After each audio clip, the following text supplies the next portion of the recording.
at the 2012 New York Book Festival, along with honorable mentions in San Francisco and Hollywood. Wheels on the Bus has won honorable mention in New York and Southern California. Bilderback is a retired newspaper reporter and editor and current NFPA certified volunteer public information officer for the Gaston Rural Fire District. Come on up, Ken.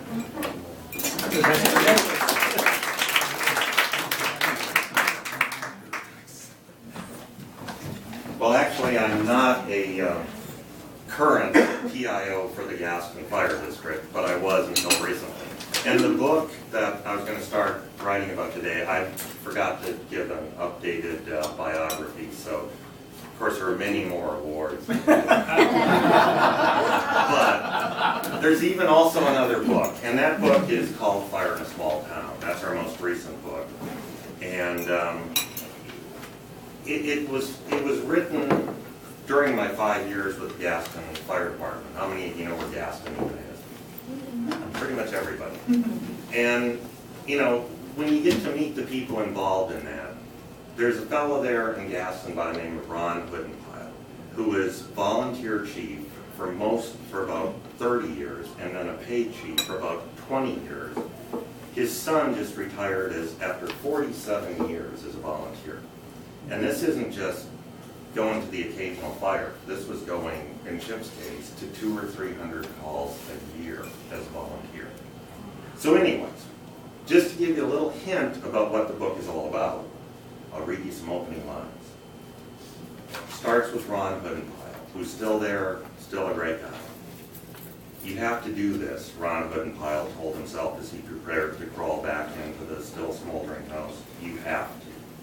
By now, Ron's clothes, the clothes he put on that morning to drive a school bus, were soaking wet from the spray of fire hoses.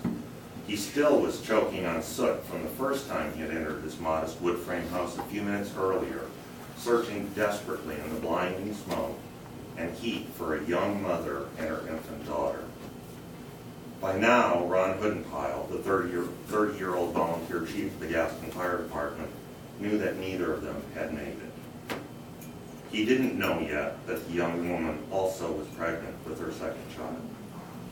By now, the adrenaline that had propelled him to race into a burning building to save 2 innocent lives had worn off, replaced by the nearly crippling grief he felt for the young husband and father who had left for work less than an hour earlier, not knowing that he would never see his wife and child again.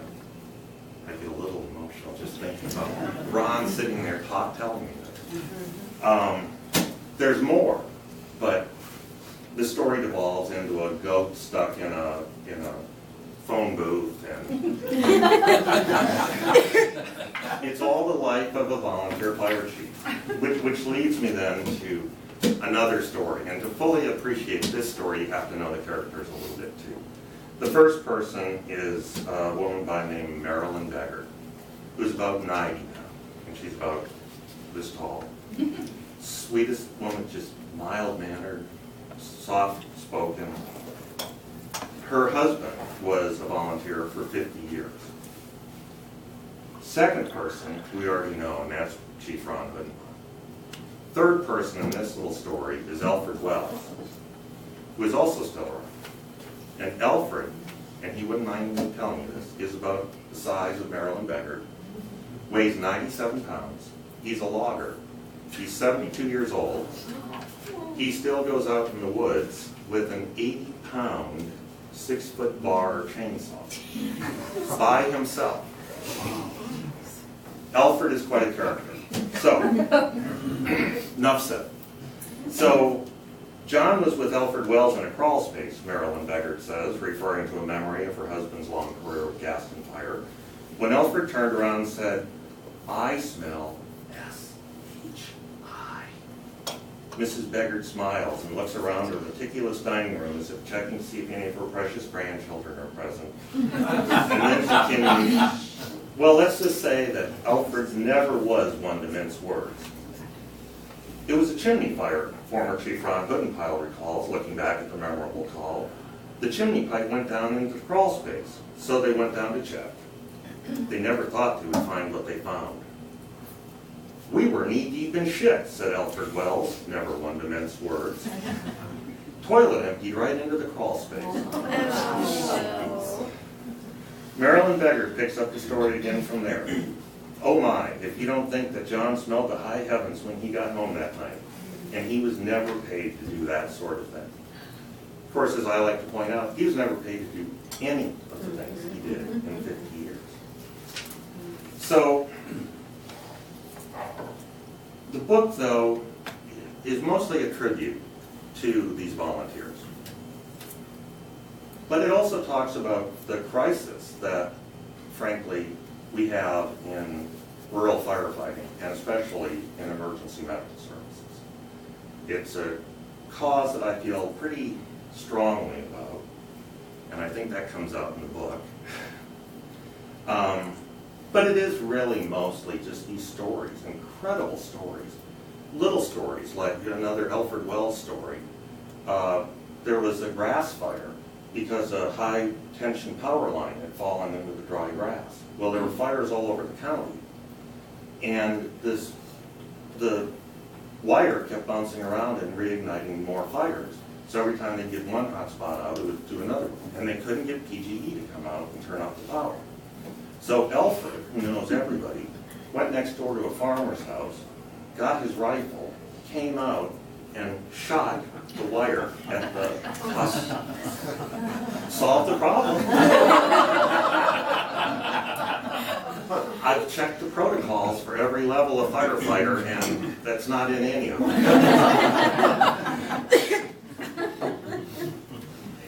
How am I doing on time? You're fine. I'll tell you about the book that I was supposed to talk about tonight, but it's late. And all my newspaper friends are giving me a very hard time about missing deadlines, because as news editor, I was the enforcer of deadlines. But it's late, it's not out yet. But it's called Walking to Forest Grove. And it's a history of Forest Grove, obviously.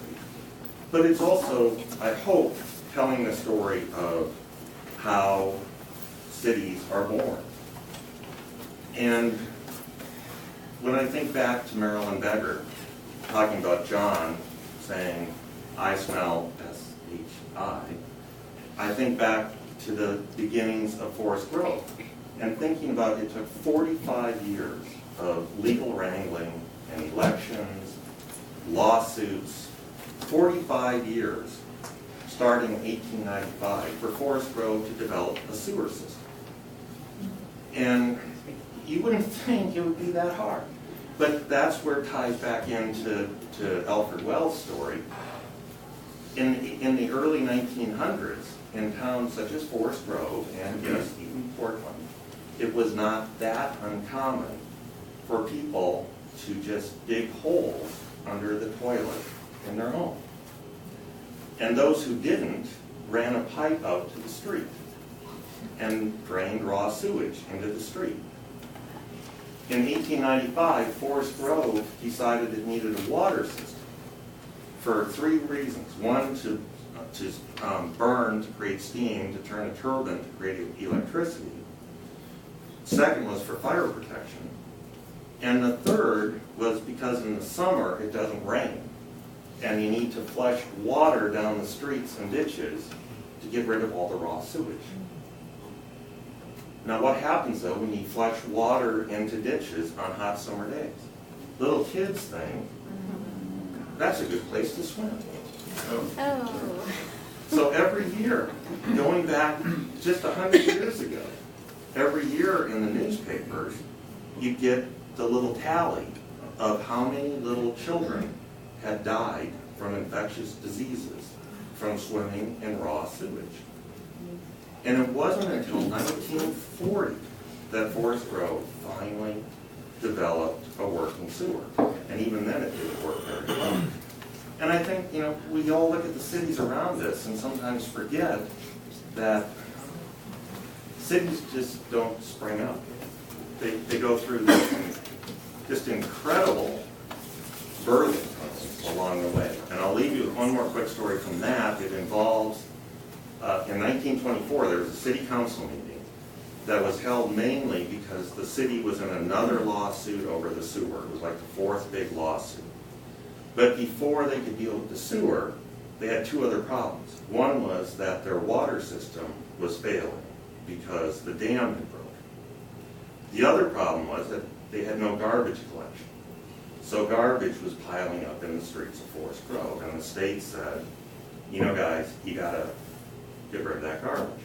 So this is how the city council decided to get rid of the garbage and fix the water system. They brought trucks in, they picked up all that raw, rotting garbage, drove it up to the headwaters of Clear Creek, where they got their drinking water, and built a dike and dam out of raw garbage. And then sent the unfiltered water down the pipe into the city to drink. So, that's how cities are born. So, I have time for a couple questions, or we can move right along if anybody has a question. So when is the new deadline? We're hoping next month. And I'll tell you that you have to promise to buy it from Keno. You'll have it. The next time those firefighters call PG&E, did they come right out then? If they knew what was good for them, yes. So, well, thank you very much then.